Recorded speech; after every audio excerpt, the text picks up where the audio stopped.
বিয়ের ৭ মাস কেটে গেছে, কিন্তু সেই স্বপ্নময় জীবনের জায়গায় এখন একাকিত্ব, নিঃসঙ্গতা আর একরাশ অজানা ভাবনার ছায়ায় এসে ঢেকে আছে আমার শ্বশুরবাড়ির চারপাশ। আমি জানতাম না, বিয়ের অল্প কিছুদিন পরেই আমার স্বামী বিদেশ চলে যাবে। জানলে হয়তো আমি এই বিয়েটা করতাম না। কারণ এই বাড়িতে শ্বশুর-শাশুড়ি কেউ নেই, নেই কোনো আত্মীয়স্বজনের আনাগোনা। কেবল আমি আর ঘরের দেয়ালে ঝুলে থাকা কিছু প্রেমের হাসি। স্বামী যখন জানালো সে বিদেশ যাবে এবং আমায় একা রেখে যাবে এই নির্জন বাড়িতে, তখন আমার খুব ভয় হয়েছিল। আমি তাকে বলেছিলাম, ছোটখাটো একটা ব্যবসা শুরু করো। তুমি যদি আমার পাশে না থাকো, তাহলে এই বাড়িতে আর তো কেউ নেই, কিভাবে থাকব? কিন্তু সে একগুঁয়ে ছিল।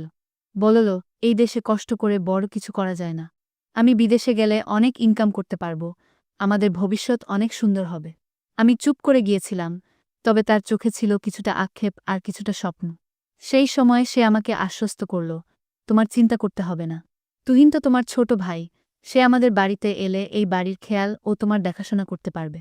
তাকে এখানে রেখে দাও, তুমি ওকে একটা স্কুলে ভর্তি করিয়ে দিও। সে এখানে থেকে লেখাপড়া করবে আর তোমাকে দেখাশোনাও করতে পারবে। আমি প্রথমে দ্বিধায় পড়ে গিয়েছিলাম। তুহিন তো এখনও ছোট, ক্লাস 9-এ পড়ে। কিন্তু আমার মনের ভেতরে ভয় আর নিঃসঙ্গতার যে অন্ধকার, সেটা এতটাই ভারী ছিল যে শেষ পর্যন্ত আমি বাবাকে ফোন করে সব জানালাম। বললাম, বাবা, তুহিনকে কিছুদিনের জন্য আমার শ্বশুরবাড়িতে পাঠিয়ে দাও। আমার স্বামী বিদেশ যাচ্ছে, ও বিদেশ চলে গেলে বাজার দায়ী আর বাড়ির খেয়ালকে রাখবে। তুহিন থাকলে একটু সাহস পাব।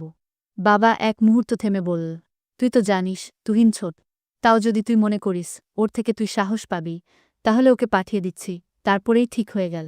আমার স্বামী যাবার 3 দিন আগে তুহিন আমাদের বাড়িতে চলে এলো। হালকা ব্যাগ, বিখাতা আর চোখে কিছুটা কৌতূহল, কিছুটা দায়িত্ববোধ নিয়ে সে ঢুকল বাড়িতে। আমাকে দেখে বলল, আপু, আমি আছি। তুমি কোনো চিন্তা করো না। দুলাভাই যাক, তুমি চিন্তা করো না। বাজার করা থেকে শুরু করে ঘরের সবকিছু আমি সামলাবো। তুমি শুধু আমাকে বল, কি দরকার। আমি তার এই আত্মবিশ্বাস দেখে অবাক হয়ে গিয়েছিলাম, আর একটু হাফ ছেড়ে বেঁচেছিলাম। তারপর 3 দিনের মধ্যেই আমার স্বামী বিদেশ চলে গেল।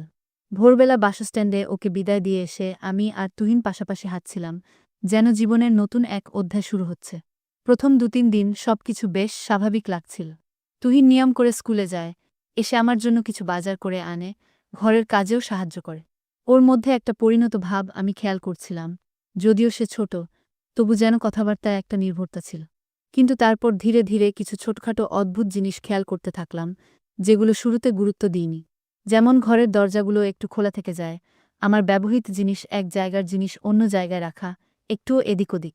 কিংবা তুহিন মাঝে মাঝে অদ্ভুতভাবে তাকিয়ে থাকে আমার দিকে। আমি ভাবি, ও তো ছোট ভাই, হয়তো কল্পনায় কিছু ভাবছে বা হয়তো কেবল চিন্তিত হয়ে আছে। কিন্তু আমার মনে এক অজানা অস্বস্তি বাসা বাঁধছিল, যা আমি ঠিক ধরতে পারছিলাম না। হয়তো নতুন নতুন বাড়িতে আসার জন্য। তবে একদিন এমন কিছু ঘটল, যেটা আমাকে বাধ্য করল ভাবতে, তুহিনের এই বাড়িতে আসা কি শুধু আমার দেখাশোনা করার জন্য, নাকি এর আড়ালে লুকিয়ে আছে কোনো অদৃশ্য রহস্য।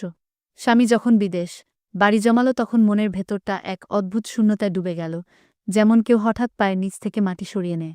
বাড়ির প্রতিটি দেয়ালে, জানালায়, এমনকি রান্নাঘরের টিনের ছাদের শব্দেও নিঃসঙ্গতার ছায়া বসেছিল। কিন্তু তুহিন ছিল বলে সাহস পেয়েছিলাম, কারণ ও বলেছিল, আপু, তুমি একা নাও এই বাড়িতে, আমি আছি। যতদিন দুলাভাই না আসে, আমি এই বাড়িতেই থাকব। আমি ওর কথায় ভরসা পেয়েছিলাম, স্কুলে ভর্তি করিয়ে দিয়েছিলাম। ক্লাস 9-এ ওর নতুন যাত্রা শুরু হয়েছিল। দিনে স্কুল, বিকালে বাজার, আর রাতে বই নিয়ে বসে পড়া, সবকিছু বেশ নিয়মমাফিক চলছিল। কিন্তু কদিন না যেতেই একটা অদ্ভুত পরিবর্তন চোখে পড়ল। তুহিনের কথাবার্তা কেমন যেন গম্ভীর হয়ে গেল, ওর চোখে মুখে ছিল এক ধরনের অস্বস্তি, চিন্তার ছাপ। একদিন হঠাৎ সে বলল, আপু, আমি তো আসলে শুধু দুলাভাই যাওয়ার সময় তোমাকে সাহস দিতে এসেছিলাম, যাতে তোমার কোনো চিন্তা না হয়। এখন তো উনি চলে গেছেন, আমি বাড়ি চলে যাই। আমি থমকে গিয়ে বললাম, তুই তো নিজেই বলেছিলি, যতদিন দুলাভাই আসবে না, ততদিন তুই থাকবি, এই বাড়ির খেয়াল রাখবি। এখন হঠাৎ করে চলে যেতে চাস কেন? তুহিন একটু চুপ করে রইল, তারপর বলল, আপু, সত্যি বলতে এই বাড়িটা আমার ভালো লাগছে না। কেমন যেন অস্বাভাবিক লাগে, একা একা মনে হয়।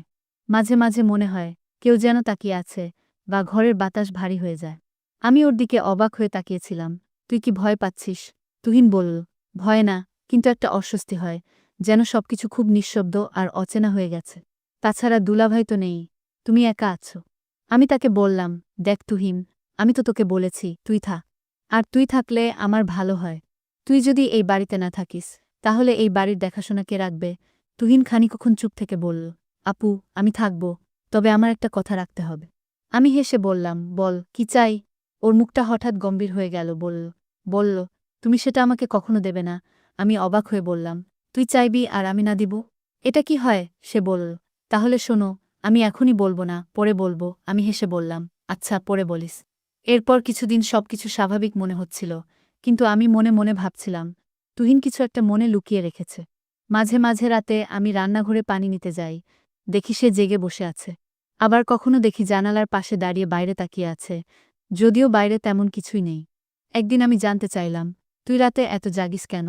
তুহিন একটু চমকে গিয়ে বলল, ঘুম আসছিল না আপু। আমি আর কিছু বলিনি। কিন্তু এরপর একটা দিন এলো, যেদিন ও আমার মুখোমুখি হয়ে বসল এবং বলল, আপু, তুমি বলেছিলে আমার কথা রাখবে, তাই না?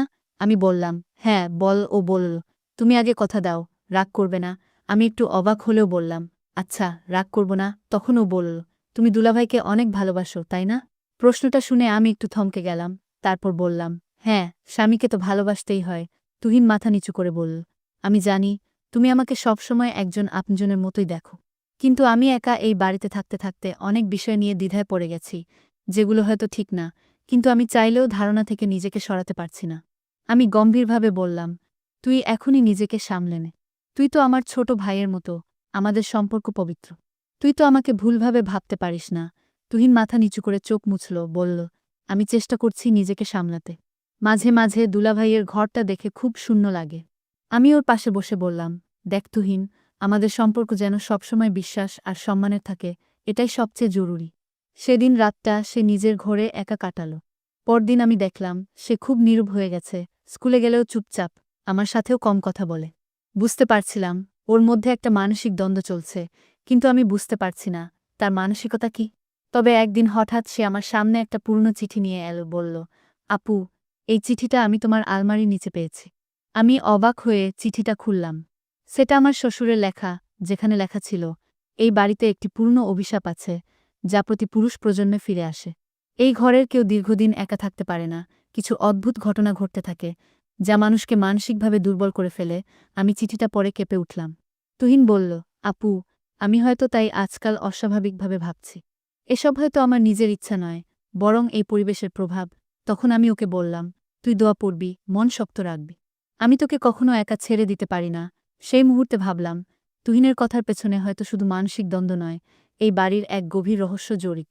সেদিন সন্ধ্যাবেলায় স্কুল থেকে ফিরে তুহিন সরাসরি নিজের ঘরে চলে গেল। প্রতিদিন যেমন হাসিখুশি ছিল, স্কুলের গল্প শোনায়, সেদিন তার কিছু ছিল না।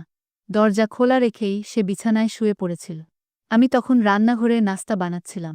হঠাৎ মনে হলো, আজ যেন অদ্ভুত একটা নীরবতা পুরো বাড়ি জুড়ে, কেমন যেন থমথমে। আমি ওর ঘরের দরজায় দাঁড়িয়ে বললাম, তুহিন, কিরে, আজকে এত চুপচাপ কেন? শরীর খারাপ লাগছে? তুহিন চোখ বন্ধ করে হালকা স্বরে বলল, হ্যাঁ আপু, শরীরটা খুব খারাপ লাগছে, বিশেষ করে মাথাটা ভয়ানক ব্যথা করছে। আমি বললাম, চিন্তা করিস না, আমি তো আছি। একটু মাথায় মালিশ করে দেই, ওষুধ দেই, সব ঠিক হয়ে যাবে। ও কিছু বলেনি, চোখ বন্ধ রেখেই কেমন যেন স্থির হয়ে রইল। আমি আলমারি থেকে মাথা ব্যথার ওষুধ বের করে এনে এক গ্লাস পানি দিলাম। তুহিন না বলে সেটা খেয়ে নিল। আমি বুঝতে পারলাম, ওর সঙ্গে কোনো মানসিক চাপও লুকিয়ে আছে ওর মনের ভিতরে। তুহিন বলল, আপু, জানো, মাঝে মাঝে মনে হয় আমার মাথার ভেতর খুব ভারী হয়ে যায়, শুধু ব্যথা না, যেন কেউ ভিতর থেকে ডাকছে। অচেনা এক কণ্ঠস্বর। আমি অবাক হলাম, মানে? তুই কাকে বলতে চাচ্ছিস? তুহিন চোখ খুল না বলল, বুঝাতে পারি না, আমি ঠিক জানিও না কে। তবে রাতে ঘুম ভেঙে দেখি দরজা খোলা থাকে, জানালা থেকে বাতাস ঢুকে, আর মনে হয় কেউ ঘরের বাইরে দাঁড়িয়ে আছে। আমি ভয় পেয়ে বললাম, তুই এসব কি বলছিস? তুহিন, কারো পায়ের শব্দ, ছায়া বা এমন কিছু কি তুই দেখেছিস? তুহিন চোখ খুলে বলল, না, আমি দেখিনি, কিন্তু মনে মনে ভাবি, কেমন যেন একটা ছায়া অন্ধকারে দাঁড়িয়ে থেকে তাকিয়ে থাকে। এমনও হয় যেন কেউ আমার নাম ধরে ডাকছে। তখন ঘুম ভেঙে যায়, আমি চুপ করে গেলাম। এরকম কথা আগে সে কখনো বলেনি। মনে মনে ভাবলাম, হয়তো তুহিনের মাথায় কোনো ভয়ের ছাপ কাজ করছে, অথবা পড়ালেখার চাপ, বাড়ির নিঃসঙ্গ পরিবেশ, এসবই ওর মানসিক অবস্থায় প্রভাব ফেলছে। তারপর আবার মনে পড়ে গেল, তুহিন তো বলেছিল কিছু একটা বলবে আমাকে, যেটা এখনো বলেনি। আমি জিজ্ঞেস করলাম, তুহিন, শোনো, তুই তো সেদিন বলেছিলি যে আমার সঙ্গে একটা কথা বলবি, যেটা খুব গুরুত্বপূর্ণ। আমি এখনো শুনিনি, তুই বলিসনি কেন?